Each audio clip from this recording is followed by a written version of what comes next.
Hey guys, just a quick note before we get started with today's matchup.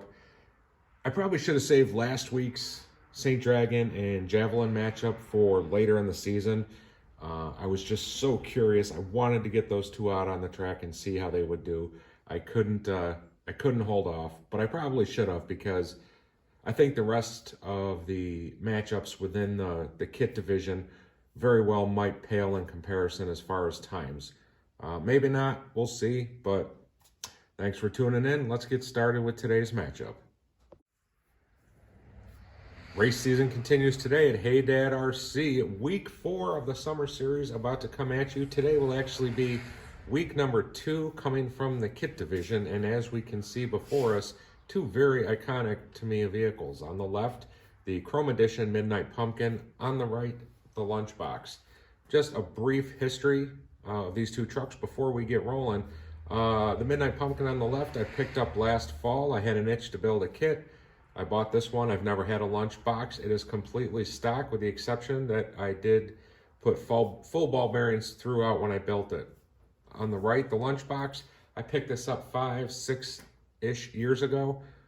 This truck has seen a lot of runtime. That body's pretty well scuffed up. And right now it is all stock with the exception of ball bearings throughout, and I did put the aluminum body mounts on. But during that truck's history, it has seen brushless power, it has seen 2S runs, it has seen 3S runs. That truck has withstood a lot. So which truck will come out on top today? Who knows? Stay tuned to find out.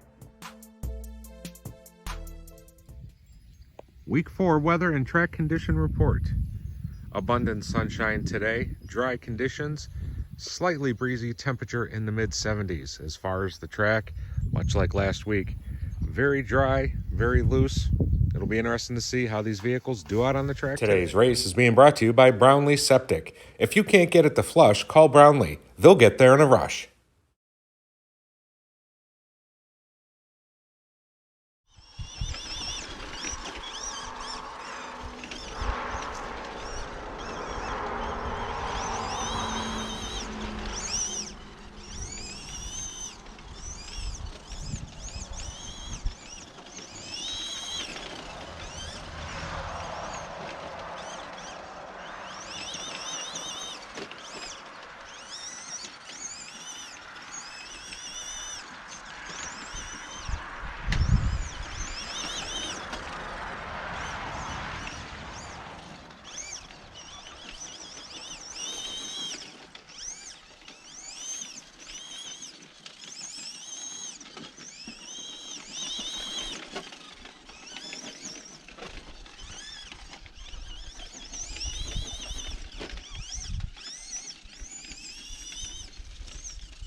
Lunchbox post-race thoughts.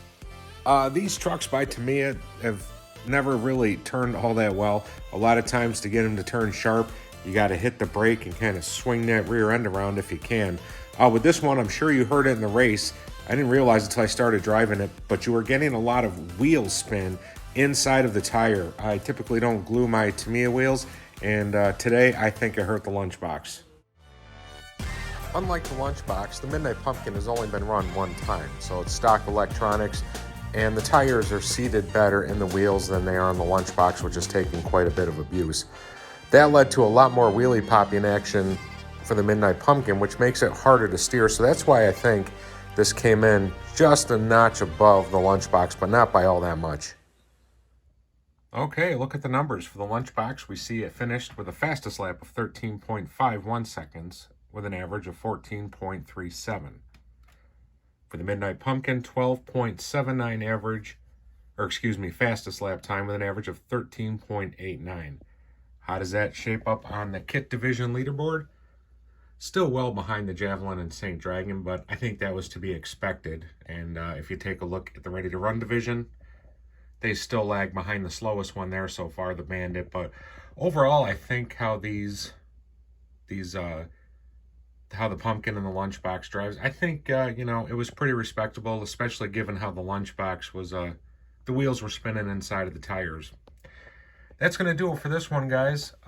Next week, we will go back to a race for the Ready to Run division. I got to figure out which two we're going to run. But that's going to do it. As always, guys, I thank you for taking some time out of your day to watch my videos. Till next time, stay safe. Keep all four wheels on the ground.